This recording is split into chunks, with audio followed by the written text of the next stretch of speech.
So I'm going to keep going here. It says, what methods can I use to know when to plant my seed? How can I become in tune with the cycles that will make my seeds grow? Do I need to pay attention to the moon, sun, stars, and birthday? Great question. The answer to this question is very simple.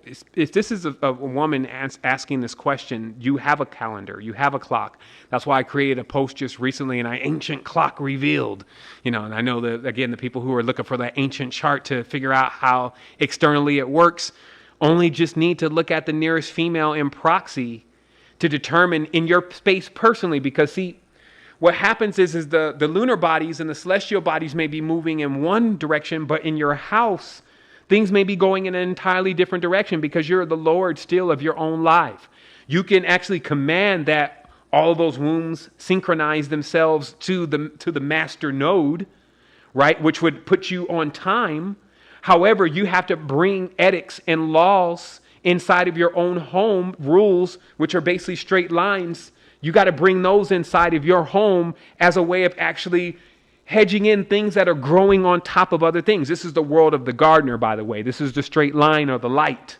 Okay, we're not referring to the curve here. We're going to look into the divine straight line here and see what the purpose of the rule is. Why leaders carry staffs. Why they call it the ruler or the straight line. Okay, and this is because someone has to at times draw the boundaries. Like when a farmer comes in, do you know that in farming, now they were with this stage, not permaculture, but you have to separate what is growing next to what, because if one thing will choke out the other thing. So in this process, you start realizing that that this may be going on externally around you with the moon and the cosmos and all the stars, but most importantly, it's going on inside of your house.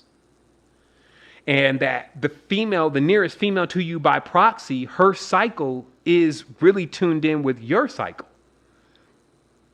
So when you are feeling that draw, now you can just refer to the lunar body if you wish, because I definitely feel when the moon is full that I feel more active in many different ways. Okay, so that always holds. But if you wanted to zoom into your own personal life, you need to actually determine your cycle and how it's matching up to the moon cycle and the planetary cycles. Okay, and if it's being tampered with, this means that you're taking some kind of what do they call that? Contraceptive, right? A female contraceptive that's throwing off the entire system.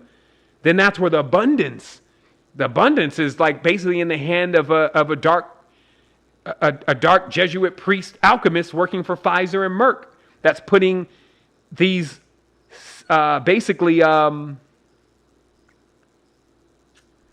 synthetic hormones. Right? So your planet could be all messed up because of that. And so we talked about how like there's apps like Natural Cycles, right? And you just take a thermometer, this is for the women, and you figure out what your temperature is early in the morning and you put it in the app. And it will tell you when you're going into ovulation because your temperature raises when you're going into ovulation, just like everything else in the physical world starts getting a little bit more hyped up when ovulation is about to start in nature. And this would simultaneously for the male or the female alike. And this is why it's important to be productive in the environment together, because two people have to work on this. You can't have one person saying, I'm going to stop doing this, and then another person not knowing, what to do in that point. Because you don't want to also, the reason why we use contraceptives is not to keep popping off babies all over the place that we can't take care of because of the status of our sovereignty, right? So this means that if this other person is not even in tune with this, you need to tell this person what's going on, because when you're first starting with something like Natural Cycles for the male or female, you can't just imagine that this app is going to be able to work wonders for you and you're just going to be able to copulate whenever you want. And that, no, it's like almost a 3-month period to set it. And that same process also gets you in tune of being aware of your own cycle and how you start actually seeing connections with the time and the months and the seasons with your cycle. And so again, these are mature things, but for those that ask the question, I know you're not 12 years old, so this just means that the female in your proximity is your calendar. And then if you don't have something that is in your proximity that you can call divine feminine, then you can refer to the lunar body. And then this will also let you know, just like a farmer, like if you're building up to something, like everything then should be planted, and then you should start that process, versus if it's time to reap, like it's time to clear everything out, clear the threshing floor, then it's that time. And then you start timing yourself, like, Simple stuff is like going on a cleanse when the full moon, when it's about to be the full moon. Like this is like the worst thing, because during the full moon, a lot of things propagate more. So all the bacteria and all those things, they propagate more. So you're going to feel more irritated. You're going to feel more like you need to, that you're not going to be able to make it through this cleanse. But if you did that same cleanse on the waning of the moon, where all those yeast and all that stuff is not trying to fertilize inside of you, it would be much more easier. And that's, again, why farming, agriculture, astronomy, prophecy creates profit, and why those words are the same, because when you can predict the outcome of something and how it would be better to do it a certain way based on knowledge that you're receiving that is reoccurring, then you're going to be the one that's profiting. Okay, because you have this awareness and foreknowledge. But again, if all this is going to happen over and over again in the same strengths or in different strengths and magnitudes, but the same essence, is it really that special when someone's able to tell you what's going to happen tomorrow? Actually, what's special is somebody's even reading this stuff anymore and learning how that system works, not that they have some kind of magical power.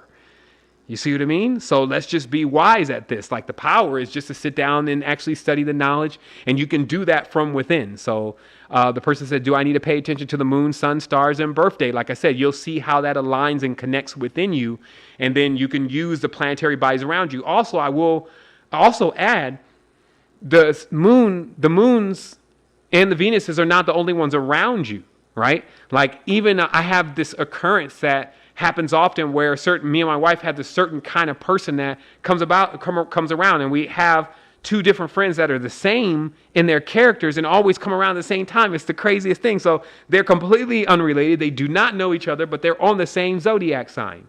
And when one calls all of a sudden out of nowhere, within 24 to 48 hours, the other one calls.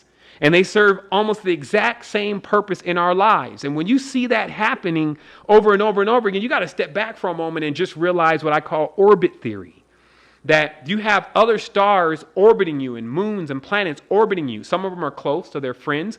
And some of them are on long shot orbits where you see them every now and then, and you don't even know you see them. It could be the person in the opposite side of traffic, and you're rolling by that person every single day, and they're in close orbit. Or it could be somebody that's in a far orbit, like a Plutonian orbit, where it's only like every 3 years, and then all of a sudden you bump into them. But this is the awareness that once you can identify, oh, that's the Pluto in my life. That's the Mars in my life. You're able then to use your own life as a cosmic chart to how you're sailing through this process. And it'll also serve as an alignment to whether you're on time to the big vault, which allows you to basically use your sails rather than your motor, or whether you're just completely off and on the opposite side of things. So I trust that makes sense.